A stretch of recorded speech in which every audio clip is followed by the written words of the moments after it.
क्या हम किसी के मन को चुटकी में पढ़ सकते हैं? अगला व्यक्ति आपके बारे में क्या सोच रहा है, उसके मन में आपके लिए क्या विचार चल रहा, हम जान सकते हैं? तो जवाब है हाँ, ये बात बिल्कुल सच है। और आज मैं आपको बताने जा रहा हूं कि आप किसी का भी मन पढ़ सकते हैं, वह भी बड़े ही आसानी से। लेकिन इसके लिए आपको कुछ नियमों और कुछ बातों का ध्यान रखना होगा।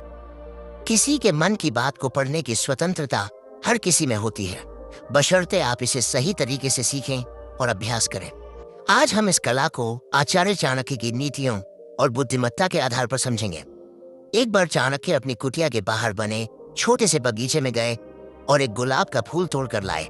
उन्होंने चंद्रगुप्त से कहा, इस फूल को देखो, क्या यह सुंदर नहीं है? चंद्रगुप्त ने हामी भरी, लेकिन उसका मन कहीं और था।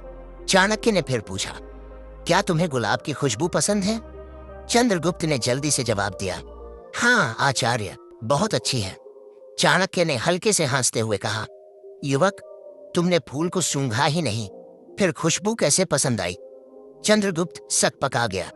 चाणक्य ने आगे कहा, तुम्हारा मन यहां नहीं है, तुम मगध के सिंहासन के बारे में सोच रहे हो। तुम धनानंद को हराना चाहते हो, लेकिन डरते हो कि कहीं तुम्हारी योजना असफल न हो जाए।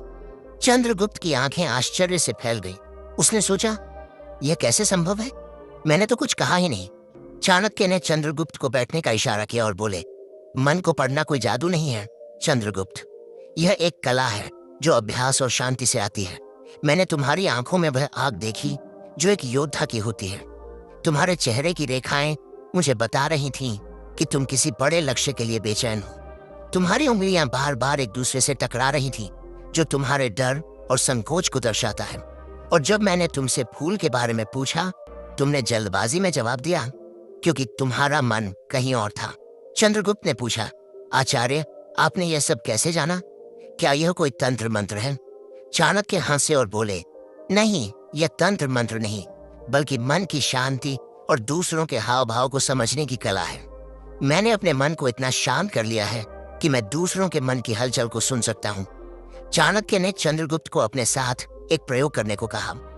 उन्होंने उसे एक शांत कोने में बैठने को कहा और बोले, दिन में 2 घंटे तुम चुप रहो, न बोलो न सोचो, बस अपनी सांसों को देखो। जब तुम्हारा मन शांत होगा, तुम दूसरों के मन को पढ़ पाओगे। चंद्रगुप्त ने कई महीनों तक यह अभ्यास किया। धीरे धीरे वह लोगों के हाव भाव, उनकी आंखों की चमक और उनके शब्दों के पीछे छिपे इरादों को समझने लगा। तब चाणक्य ने कहा, अब मैं तुम्हें पहले एक कहानी सुनाता हूँ। तुम इस कहानी को ध्यान से सुनो, फिर इस कहानी के खत्म होते ही मैं तुम्हें मन की बात पढ़ने के 7 तरीके बताऊंगा। कई साल पहले हिमाचल की हरी भरी वादियों में सरयू नदी के किनारे एक छोटा सा गांव था। वहां 2 भाई बहन रहते थे। बड़ा भाई रमेश, जो देख नहीं सकता था, और छोटी बहन अनिता, जो गांव में एक छोटा सा बगीचा संभालती थी। अनिता का बगीचा खूबसूरत था, लेकिन जंगली जानवर अक्सर उसकी फसलें बर्बाद कर देते थे। अनिता को इससे बहुत परेशानी होती थी। एक दिन उसने सोचा कि क्यों ना अपने अंधे भाई रमेश की मदद ली जाए, जो अपनी तीक्ष्ण सुनने की क्षमता से जानवरों की मौजूदगी को भांप सकता था। अनिता ने बगीचे के बीच में एक छोटा सा मचान बनाया और रमेश को वहां बिठाया। उसने कहा, भैया, अगर तुम्हें किसी जानवर की आहट सुनाई दे तो अपनी लाठी से मचान पर जोर से ठोक देना, इससे जानवर डरकर भाग जाएंगे। रमेश ने अपनी बहन की बात मान ली और हर दिन मचान पर बैठकर बगीचे की रखवाली करने लगा। जब भी उसे कोई आहट सुनाई देती, वह लाठी ठोकता और जानवर भाग जाते। इस तरह बगीचा सुरक्षित रहने लगा। एक दिन एक शाही सिपाही, जो एक जंगली सूअर का पीछा कर रहा था, बगीचे के पास पहुंचा। उसने रमेश को देखा और पूछा, क्या तुमने यहाँ एक सूअर देखा है? रमेश ने जवाब दिया, मैं अंधा हूँ, मैं कैसे देख सकता हूँ, पर मैं इतना बता सकता हूँ कि जो जानवर यहाँ से गुजरा वह तुम्हारे पीछा करने लायक नहीं है। तुम अपना समय बर्बाद कर रहे हो। सिपाही हैरान हुआ और बोला, तुम अंधे हो, फिर भी इतने यकीन से कैसे कह सकते हो कि वह सूअर पीछा करने लायक नहीं है? रमेश ने शांति से समझाया, मैंने उस जानवर के कदमों की आहट सुनी। उसकी चाल भारी और धीमी थी, जैसे कोई गर्भवती मादा जानवर हो। एक सिपाही को ऐसी मादा का शिकार नहीं करना चाहिए। सिपाही और भी हैरान हुआ। उसने अपने साथियों को उस जानवर को ढूंढने भेजा। जब वे लौटे, उन्होंने बताया कि रमेश सही था, वह एक गर्भवती मादा सूअर थी। सिपाही ने रमेश से पूछा, तुमने यह सब कैसे जाना? रमेश ने कहा, मैं देख तो नहीं सकता, पर मैं आहटों और हलचल को समझता हूँ। उस जानवर की भारी चाल और धीमी गति से मुझे पता चला कि वह गर्भवती है। सिपाही रमेश की बुद्धि से प्रभावित होकर उससे एक और सवाल पूछता है, तुम इतने समझदार हो, क्या तुम बता सकते हो कि मेरी पत्नी मेरे प्रति वफादार है या नहीं? रमेश ने जवाब दिया, ऐसा सवाल तुम्हारे मन में क्यों उठा? पर ठीक है, मैं जवाब दूंगा। इसके लिए मुझे तुम्हारी पत्नी से अकेले में मिलना होगा। सिपाही पहले तो गुस्सा हुआ, लेकिन फिर मान गया और अपनी पत्नी रानी सावित्री को रमेश के साथ एक कमरे में भेज दिया। कमरे में रमेश ने सावित्री से कहा, मुझे तुम्हें छूना होगा। ये सुनते ही सावित्री गुस्से में आ गई और रमेश को मारने लगी। रमेश ने किसी तरह अपनी जान बचाई और सिपाही के पास लौटा। उसने कहा, तुम्हारी पत्नी वफादार नहीं है। सिपाही गुस्से में तलवार निकालकर सावित्री के पास गया और पूछा, सच बताओ, क्या तुम वफादार हो? सावित्री ने कहा, मैं वफादार नहीं हूं। सिपाही हैरान हुआ और रमेश से पूछा, तुमने यह कैसे जाना? रमेश ने समझाया, मैंने कहा कि मैं उसे छूना चाहता हूं। वह इतने गुस्से में आ गई कि मुझे मारने लगी। एक वफादार पत्नी किसी अनजान पुरुष को छूने से मना करती, पर उसने मुझे मारा और इस दौरान मेरा पूरा शरीर छुआ। ऐसी औरत वफादार कैसे हो सकती है? सिपाही ने फिर पूछा, एक और सवाल, क्या मैं अपने पिता का बेटा हूं या किसी और का? रमेश ने कहा, तुम इस राज्य के सिपाही हो, इस सवाल का क्या मतलब? पर ठीक है, मैं जवाब दूंगा, लेकिन तुम्हें वादा करना होगा कि तुम गुस्सा नहीं करोगे। सिपाही ने वादा किया और रमेश ने कहा, तुम अपने पिता के बेटे हो, पर तुम पर एक कंजूस जमींदार की छाया भी है। सिपाही खुश हुआ और अपनी माँ से पूछने गया। माँ ने कहा, तुम अपने पिता के बेटे हो, पर जब मैं नहा रही थी तब एक कंजूस जमींदार की छाया मुझ पर पटड़ी थी। सिपाही रमेश के पास लौटा और पूछा, तुमने यह कैसे जाना? रमेश ने कहा, तुमने मुझे एक भी इनाम नहीं दिया, जबकि कोई और सिपाही होता तो अब तक कई पुरस्कार दे देता। इससे मैंने अनुमान लगाया कि तुम कंजूस हो। सिपाही हंस पड़ा और बोला, जो मांगोगे दूंगा, पर बताओ तुम इतने सटीक जवाब कैसे दे लेते हो? रमेश ने कहा, मैं देख नहीं सकता, पर मैं लोगों के मन को उनकी हरकतों, व्यवहार और शारीरिक हाव भाव से पढ़ सकता हूँ। फिर चाणक्य ने कहा, अब मैं तुम्हें 7 तरीके बताऊंगा जिनसे तुम भी दूसरों के विचार समझ सकते हो। बेरिन, उसकी आंखों में देखो और हाव भाव को समझो। आंखें मन का आईना होती है।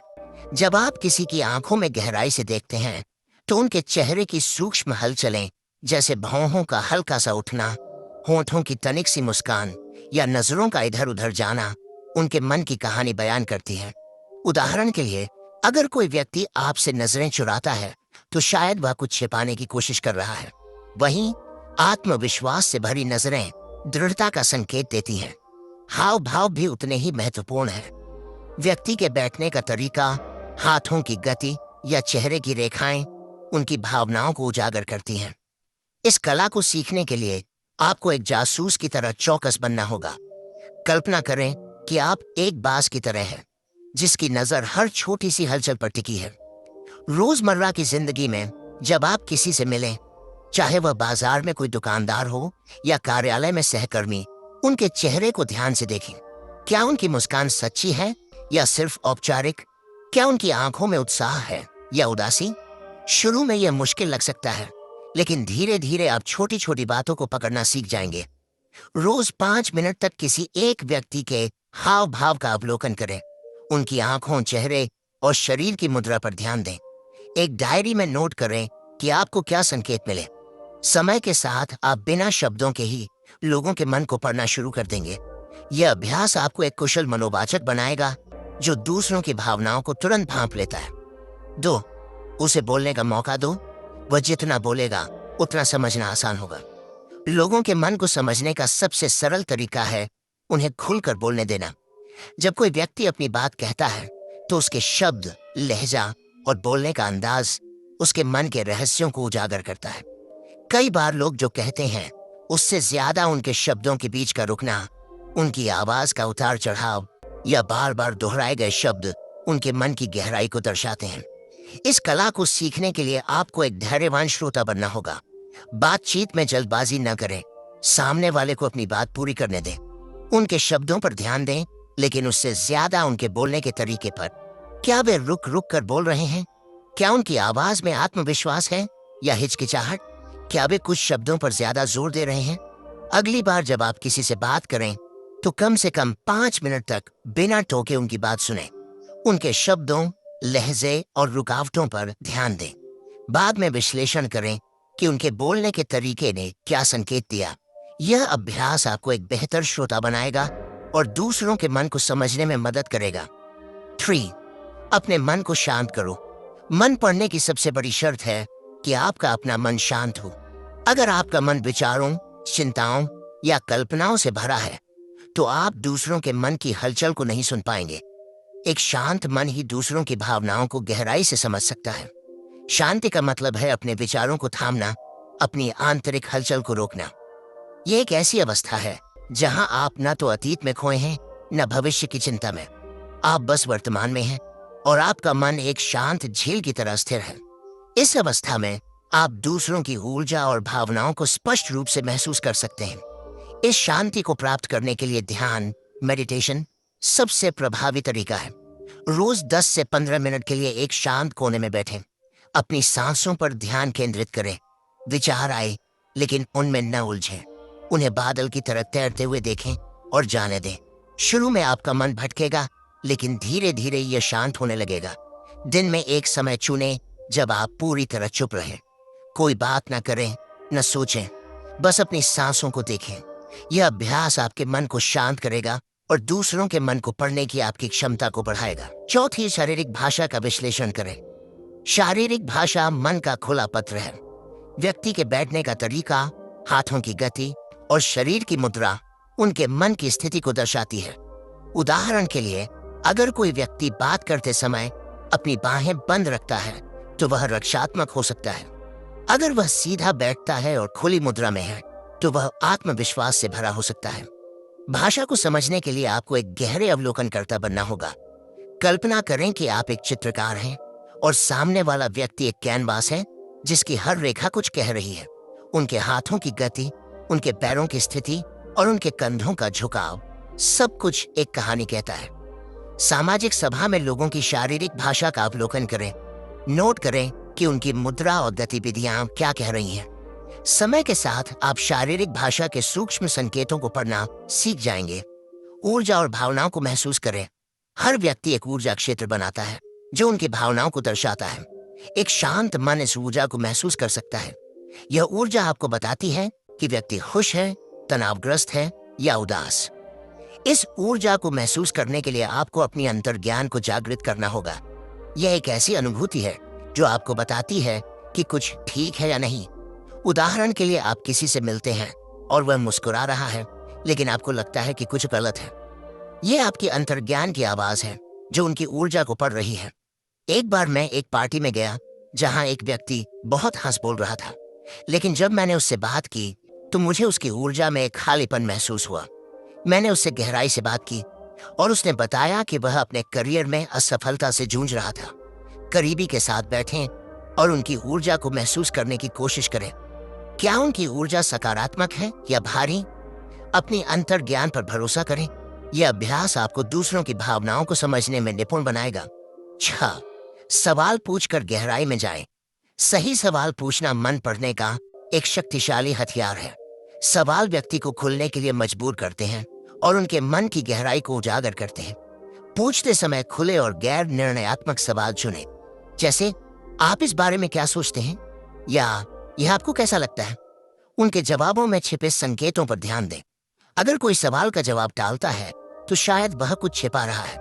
उदाहरण के लिए, मैंने एक बार अपने मित्र से पूछा, तुम्हारा नया प्रोजेक्ट कैसा चल रहा है? उसने हल्के से कहा, ठीक है। लेकिन मैंने और गहराई से पूछा, क्या कोई चुनौती है? तब उसने बताया कि उसे समय की कमी हो रही है। किसी से बात करते समय एक खुला सवाल पूछें और उनके जवाब के पीछे की भावना को समझने की कोशिश करें।